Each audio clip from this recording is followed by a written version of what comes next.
बुजुर्गों और नौजवान साथियों, जो दलाल का मशवरा है वो मशवरा रहेगा या खत्म हो जाएगा? दलाल की पगड़ी बचेगी या पार्टियों के, विशेष तौर पे कांग्रेस और बीजेपी, उनके कदमों में गिरेगी? अब की बार ये चुनाव इस बात का फैसला करेगा।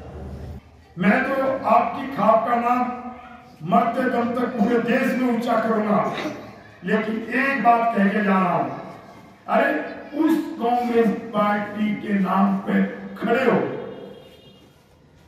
बीजेपी को तो मैं गांव की पार्टी मानता ही नहीं, है ही नहीं। बीजेपी के खिलाफ तो भूपेंद्र हुड्डा जी, रमेश दलाल लड़ा, माओ जो मैंने बढ़वाया, मैंने लड़ी और रमेश दलाल जीता। जब छाला का मामला हो बीजेपी से लड़ा, मानवटी का मामला बीजेपी लड़ा, पूरे हरियाणा का मामला हो बीजेपी से लड़ा। और भूपेंद्र हुड्डा की कांग्रेस, राहुल गांधी की कांग्रेस मेरी खाप से बड़ी हो गई। आपका एक अंश उसने पूरे देश की कांग्रेस को दलाल खाप से बड़ा नहीं होने दिया, और आप पूरी खाप मिलके एक फैसला करके भी इस बात को नहीं निभा पाओगे तो किताबों में ये दर्ज होगा कि इसमें अच्छे लोग तो आज भी हैं, लेकिन खाप खत्म हो चुकी है, खून का पानी बन चुका है। सारी पार्टी जलसा कहां करेंगी? भादुड़ में करेंगी, लेकिन कांग्रेस में इतनी हिम्मत नहीं बची कि वो भादुड़ में जलसा कर ले, क्योंकि भादुड़ तो उनको समझ चुका है। लेकिन जो मेरे अपने हैं, जो जयचंद है, जो विभीषण है, वो आज भी छुरा लेके, तलवार लेके घूम रहे कि हमने दलाल खाप की इज्जत को मिट्टी में मिलवाने के लिए और रमेश दलाल की पीठ में छुरा घोंपने के लिए ये काम करना है। लानत है। आप दलाल खाप को नीचा दिखा सकते हो, आप रमेश दलाल को हरा सकते हो।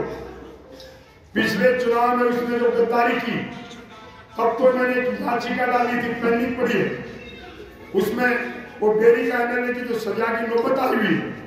और मैं आज आपके बीच में कह रहा हूं, मैं भूपेंद्र दीपेंद्र को चुनाव के बाद माफ नहीं करूंगा। जब तक सलाखों के पीछे नहीं ले जाऊंगा, मैं कभी अपने घर नहीं बैठूंगा। आपके शुभकामनाएं चाहिए, मुझे गिनती नहीं चाहिए। वो काम तो मेरे हाथ का है, वो काम तो मैं कर लूंगा। इतनी हिम्मत से कोई नहीं कर पाएगा जो आज मैं कैमरे के सामने कह रहा हूं। मेरे पास भी सबूत पड़े, मैं राष्ट्रपति, प्रधानमंत्री, गवर्नर सबके पास सबूत लेके जाऊंगा और मैं कहूंगा कि ये इनका चेहरा है और ये इनके कारनामे। लेकिन मुझे दुख इस बात का नहीं, इस बात का नहीं, मुझे दुख इस बात का है जब मैंने लड़ने से इनकार कर दिया था और जब खाप ने खड़ा किया और खाप ने चिट्ठी निकाल दी।